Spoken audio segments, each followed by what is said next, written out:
All right, does anybody remember what your first paying job was? Like your real job? And follow-up question, did you like it?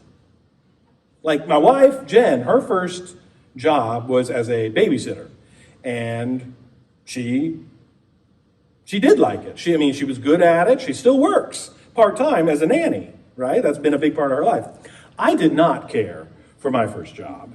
When I was 17, I worked at a place called Menards, it's a Midwest thing. It's like a home improvement store, kind of like a Lowe's or a Home Depot.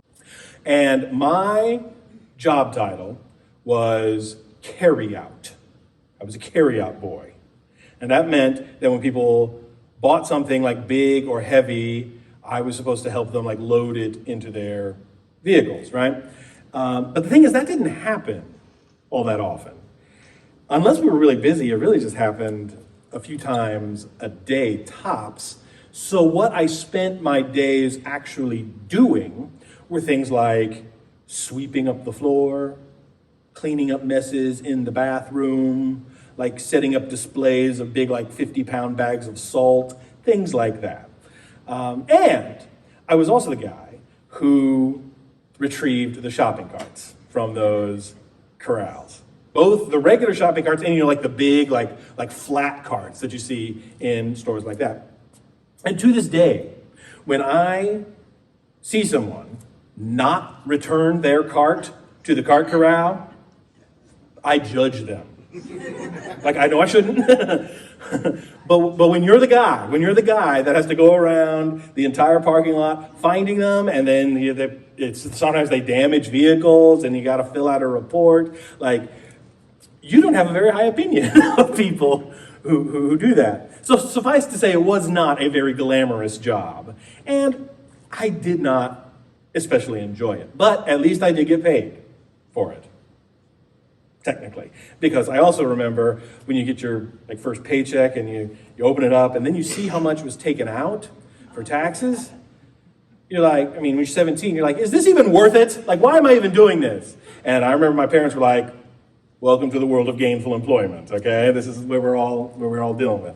But we all need money, don't we? And so we're willing to put ourselves through some less than pleasant circumstances to get it. There's a lot of wisdom out there when it comes to money. They say money can't buy happiness, but it can buy tacos. And that's pretty much the same thing. They say you should always borrow money from a pessimist because they'll never expect it back. That's thinking. That's smart. It's also been said that money isn't everything, but it can keep you in touch with your children. And I know some of us have found that to be very true. Money's something that affects every single one of us, like it or not. But some people get kind of uncomfortable when we talk about money in church. And I get it. This can be an emotional topic for some. And I know that there are those who have the perception that churches are mostly interested in your money, right? And I admit that sometimes churches do not handle this topic especially well. I've experienced it too. There are churches and pastors out there who probably focus too much on dollars and cents, or who talk about it in a way that just feels icky. I'll try not to be that guy today. Okay, I'm trying. But I also think there are a lot of churches and pastors who make the opposite mistake, and they don't really talk about it at all, maybe because they don't want to come across as icky, right? But Jesus talked about money and money-related issues a lot. In fact, arguably, depending on how exactly you define it, wealth was the topic that Jesus talked about the most, more than anything else. When you look at the whole Bible, there are roughly 2,300 verses that deal with money and possessions in some way. And I think one of the reasons for that, and one of the reasons Jesus taught about money so often, is because our attitude toward money is so easy to get wrong. And when we have the wrong attitude toward money, it can lead to so many other problems. The temptation so many of us face is to overvalue money and material wealth. And as important and helpful money can be, and I don't deny that, there are just some things that matter more, much more. We've been going through the Sermon on the Mount, Jesus' signature teaching, the greatest sermon ever preached by the greatest preacher ever. As this sermon is all about what it really looks like to live life God's way, as part of what Jesus called the kingdom of God, or the kingdom of heaven. And because the values of God's kingdom are so very different from the values of kingdoms devised by human beings, we're calling the series the Upside Down Kingdom. We have been going verse by verse through this sermon. We've been in this for a while, and when you do that, it forces you to talk about everything in the passage. And in this passage we're going to look at today, Jesus talks about money, wealth, treasure. And as you'll see, this is one of those areas in which his values are at odds with what our world typically values. But I believe, as is always the case, as we just sang, his way is better. I think better. Better, yes. His way is better, yes. And just in case you're one of those people who thinks that the church is only interested in your money, okay, I want you to know that the main point of this passage is not to give more money to the church. That's not what Jesus is talking about here.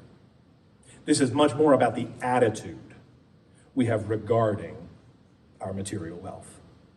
And it's about who's really in charge in our lives. We're going to pick it up in Matthew chapter 6, starting with verse 19. We'll read through the whole passage first and then come back and break it down. The verse is going to be on the screen. But as always, I encourage you to follow along in your own Bibles or Bible apps. Matthew 6, starting with 19.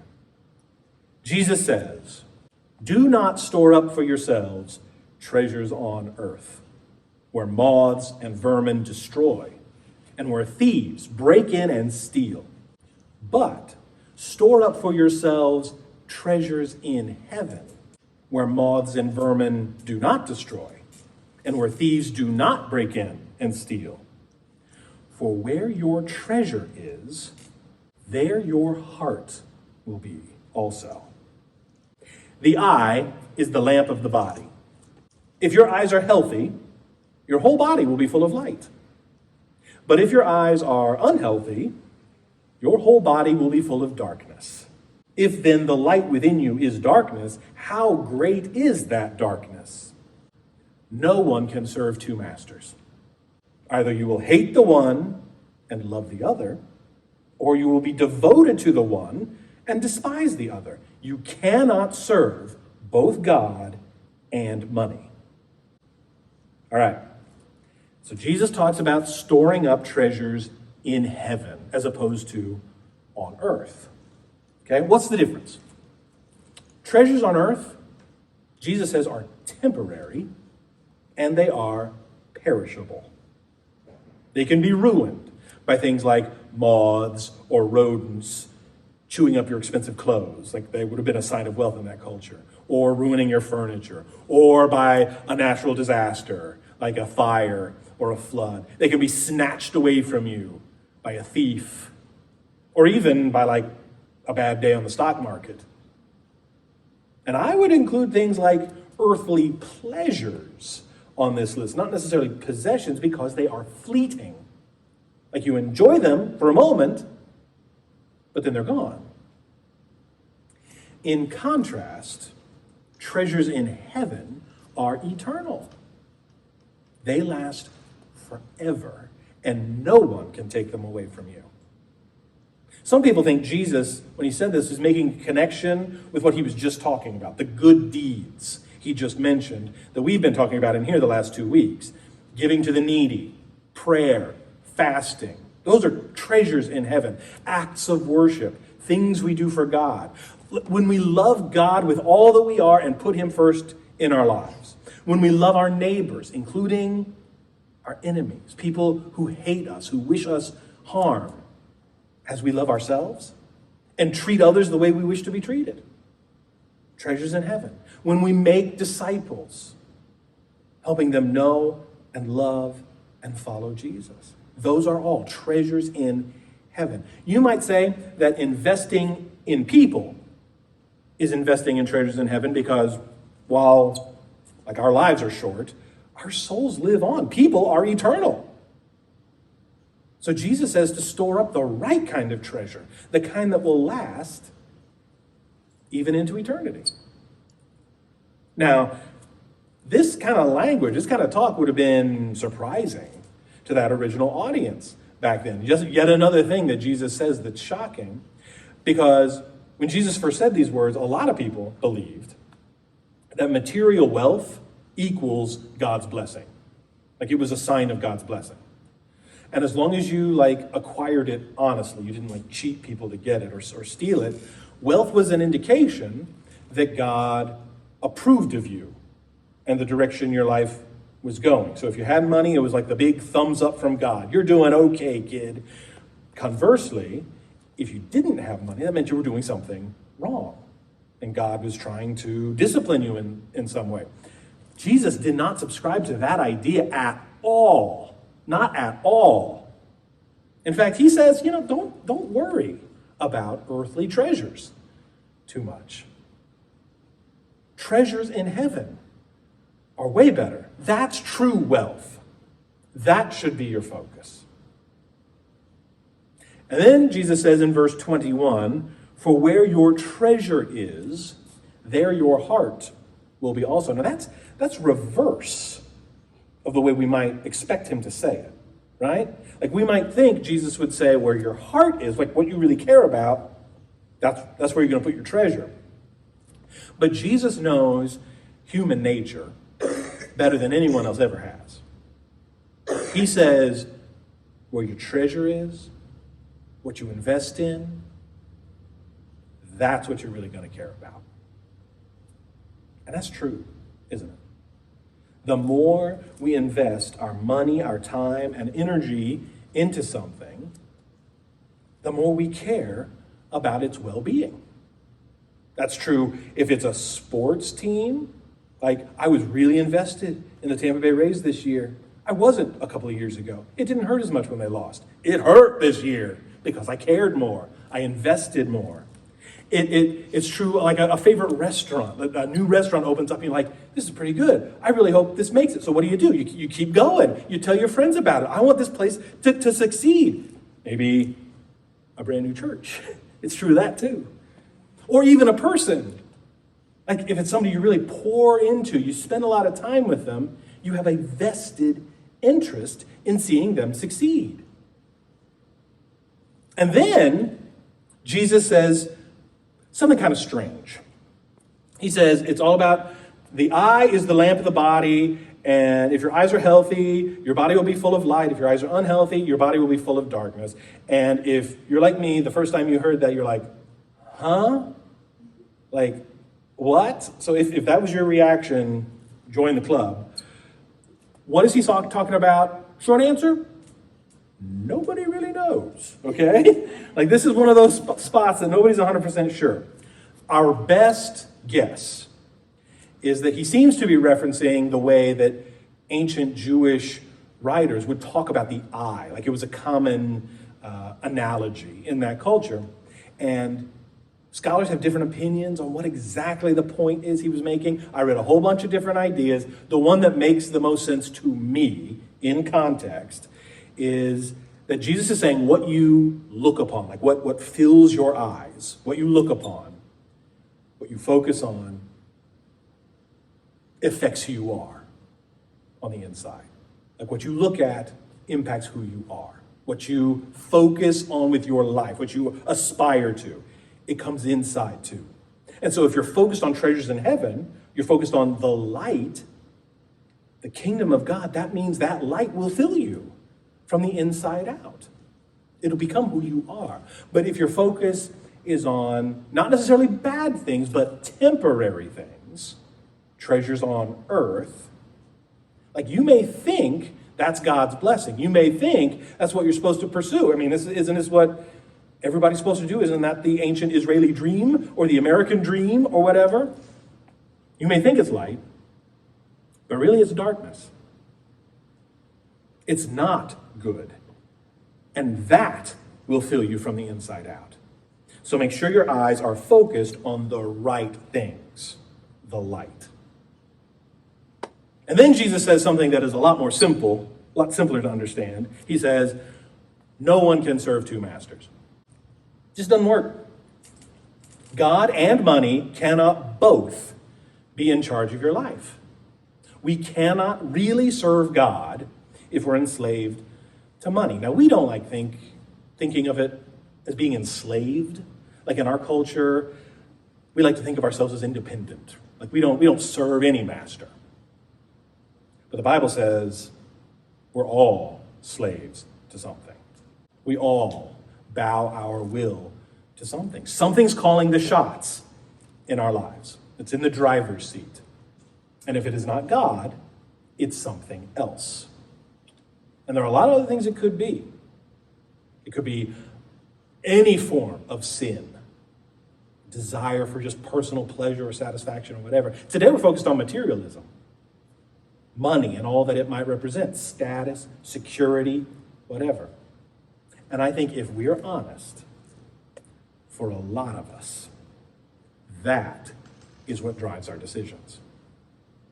At least sometimes. Treasures on earth. But if that is what is in the driver's seat of our lives, that means God isn't. And those two masters are not compatible, Jesus says. One of my favorite TV shows back in the day was 24. Some of you might remember 24. It was an action, like adventure show, kind of a political intrigue kind of thing. And the gimmick was that each episode would depict events in real time. So one episode was 1 hour, and an entire season would be one crazy 24-hour day. Now, when you watch the show, you start to notice that they never seem to take much time to sleep, eat, go to the bathroom, anything like that. And also, they seem to be able to drive anywhere they wanted in 20 minutes, even in LA, which is not realistic. So some things may not be very believable about the show. But the show's hero, Jack Bauer, played by Kiefer Sutherland. Sometimes he would capture a bad guy who would, of course, be involved in some much bigger conspiracy. And Jack Bauer, he had this patented interrogation technique. He did it so many times, 3 or 4 times a season at least.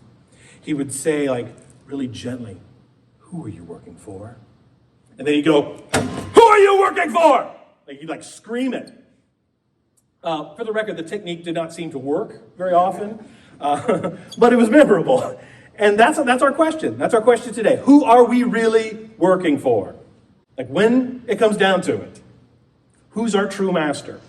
The only one who deserves to be our master, to be in the driver's seat, is God, not money or anything else. Money is temporary. Money is perishable. It is not trustworthy. When we say Jesus is our Lord, which we do, even when we come to faith in him, we say Jesus is our Lord. That's what we're saying. We're saying he is in charge now. He's in charge of our lives. And when that's the case, when Jesus is Lord, that means he gets to set our priorities. Our priorities should look more and more like his. As citizens in God's kingdom, followers of Jesus should invest themselves primarily in things that really matter. Things that matter to God, treasures in heaven. Things that'll still matter 100, 200, 300 years from now when we're all gone and dead. Things we do with and for God and other people. So how do we do that? I think for the first step is we got to recognize that this is something we all struggle with. We all do this sometimes. We're all at least tempted to serve money rather than God. At least, I'll be the first to admit I struggle with this. I don't think I'm alone. Study after study has shown that financial issues are the number one leading cause of stress for people. It's the number one cause of divorce. Something like 80% of people identify financial issues as their biggest stressor in life. We're stressed that we don't have enough money to cover our expenses. And we're stressed when we do have enough to make sure that we're using it wisely, the right way, and we're afraid we might lose it. This is not just like a rich person problem, or a poor person problem, or a middle class problem. This is an everyone problem. When we look to the size of our bank account as the source of our security, and when it gets low, we start panicking. Or when we see material things as like the source of our joy or the source of our identity, how we see ourselves, that might be an indication that money's in the driver's seat of our lives, at least in that moment. When we spend more of our time and our energy thinking about how we're going to earn more money, how we plan on spending it or what we're going to do with it when we get it, fretting about what might happen if we don't get it, if we spend more time doing that than we do spending time with God and investing in relationships with other people, then I think Jesus would say we're storing up for ourselves treasures on earth rather than in heaven. And I confess, sometimes this is me. So if you, like me, would say, yeah, I do this too, at least sometimes, may I offer us some reminders today? First, replace greed with gratitude. Rather than wishing you had a little more, learn to be content and thankful for what you have. Thank God for it. The Apostle Paul, the great missionary and church planter, whom God would use to write a good portion of our New Testament, he wrote about this in a letter to his protege Timothy. It's the book of the Bible we call 1 Timothy. In fact, this chapter is tomorrow's reading if you're following our Ren Church Reading Challenge. Here's what he wrote, 1 Timothy chapter 6. He says, "Yet true godliness with contentment is itself great wealth. After all, we brought nothing with us when we came into the world, and we can't take anything with us when we leave it. So if we have enough food and clothing, let us be content." Sure, if we had a little more money, we could come up with things to do with it, right? I could. But are our basic needs being met? For most of us, if you're hearing me, probably, okay? If not, let's talk. But if they are, yeah, let's be grateful for that. In fact, for most of us, not only are our basic needs being met, but a lot of our wants are being met as well, like over and above. So how about we focus on thanking God for what he has already blessed us with, rather than just longing for a little bit more? That simple shift in mindset is absolutely life-changing for people. It has been. And honestly, even if you're not really a follower of Jesus, it can have a big impact on your emotional state. Like being grateful for what you have rather than obsessing about what you don't. Like, talk about a stress reducer. It's so freeing. Because like when you do that, you're not trying to keep up with the Joneses. You're not envious of what others have, and you don't. You're satisfied with what you already have. And if you do get more than that, bonus. Can I tell you about a little practice? My wife, Jen, most of you know her. She started this a few years ago. Money is something that can really stress her out sometimes. She'll tell you that, and as it is for a lot of us. And so she decided several years ago to take a picture on her phone every day of something she is thankful for. And she challenged herself not to just pick the same things over and over and over again, okay? Like, she can't just choose her amazing husband every day to take pictures of. So she has like a lot of unusual pictures on her phone, little things that she was grateful for. That's Lily right there, that little girl. We've got chapstick, we've got Mountain Dew. That's our house in Indianapolis when it went on the market right there. I don't even know what the story is behind this icy road. Maybe she's thankful we don't live in places that it does that anymore. I don't know. But these are things that we might normally take for granted.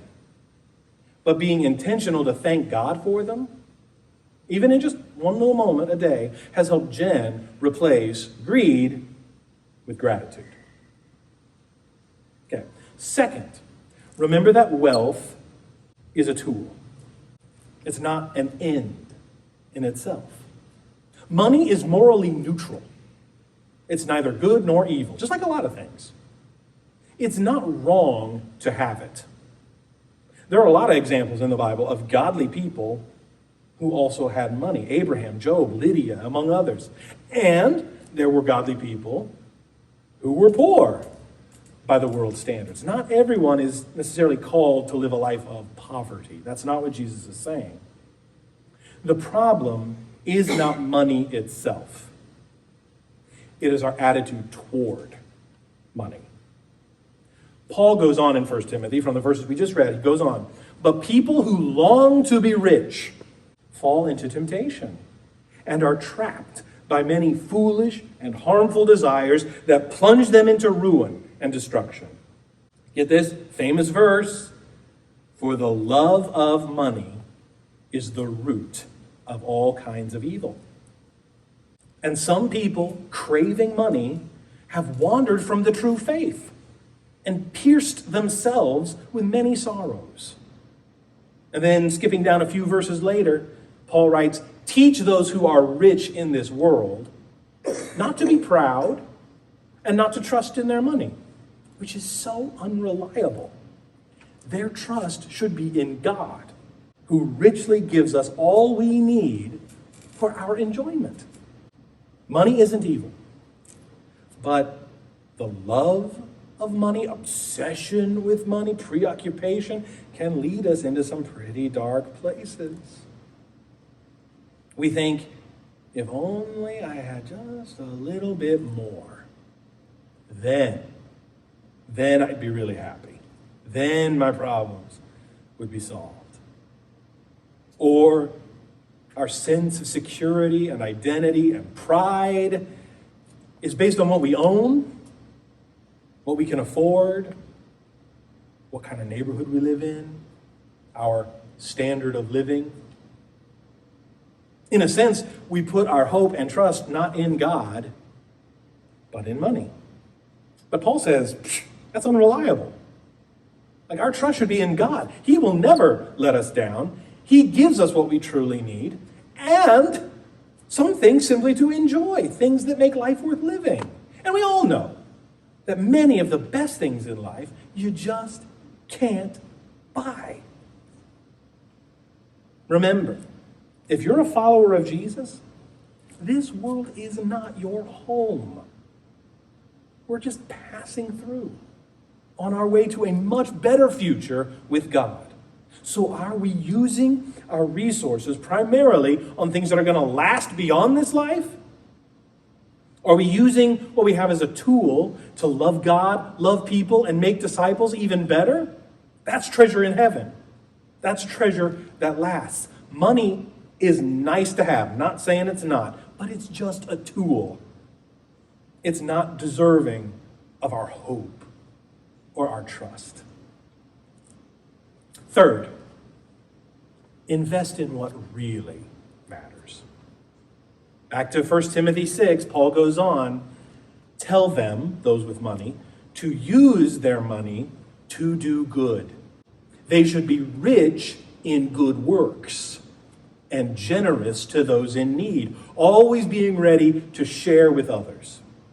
By doing this, they will be storing up their treasure as a good foundation for the future, so that they may experience true life. That sounds a lot like what Jesus said in the Sermon on the Mount, doesn't it? Followers of Jesus believe ultimately everything belongs to God. Anyway, it's all His. So the material things we seem to have are really just on loan from God. And as the true owner, God expects us to use those things for his glory rather than just ours.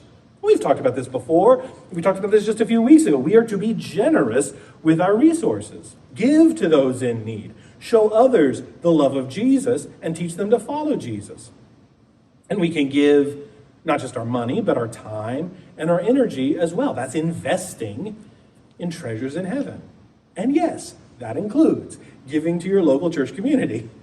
But it also involves a lot of other things as well. It is a disposition toward both your money and toward other people that you're going to use what you have primarily to help others. Invest in others.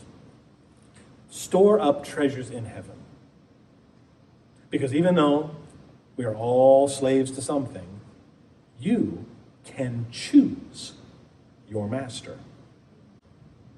You can choose to let God be in charge of your life and to make his priorities your priorities.